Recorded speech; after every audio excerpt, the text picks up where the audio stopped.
Few bands inspire faith and devotion like Depeche Mode. Over a career spanning 4 decades, the boys from Basildon, England, have redefined what electronic music can look and sound like. With albums like 1987's Music for the Masses and 1990's Blockbuster Violator, Depeche Mode forged a dark, sexy, mature synth-pop sound that has rocked stadiums across the globe. The 2019 documentary Spirits in the Forest shows just how deep a mark the band has left on diehard fans. For relative newcomers, here are 10 things you might now know about Depeche Mode. 1. Depeche Mode got their name from a French fashion magazine. The name Depeche Mode carries a mysterious air of artsy European sophistication, but it's not as exotic as you may think. Lead singer Dave Gang cribbed the moniker from a French fashion magazine. Many fans believe Depeche Mode translates to fast fashion, but it's apparently closer to fashion news or fashion update. 2. Martin Gore got in the band because he owned the right gear. There was a simple reason Vince Clarke tapped Martin Gore to join Composition of Sound,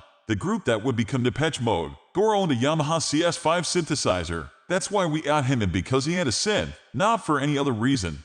Certainly not for his outgoing personality, Clarke said. 3. Depeche Mode underwent a major lineup change after their first album. The original Depeche Mode lineup featured Dave Gann, Martin Gore, Andy Fletcher, and Vince Clarke. The group's primary songwriter, Clarke penned 9 of the 11 songs on 1981's Speak and Spell, the band's debut album, including the international hit Just Can't Get Enough. Clarke quit that same year, leaving Gore to carry the songwriting burden. Vince Clarke had a pretty good second act. After leaving Depeche Mode in 1981, Clarke teamed up with powerhouse singer Alison Moyet to form Yazoo. That soulful synth-pop duo released 2 albums and scored 3 top 5 hits in the UK, including Only You, a song Clarke reportedly offered to Depeche Mode. In 1985, Clarke linked up with Andy Bell to form Erasure, an electronic duo that has scored 35 top 40 hits in the UK as of 2019. In America, Erasure is best known for the late 80s hits Chains of Love and A Little Respect. 5. It took America a long time to catch on to Depeche Mode. Depeche Mode scored a number of U.S. dance hits in the early 80s,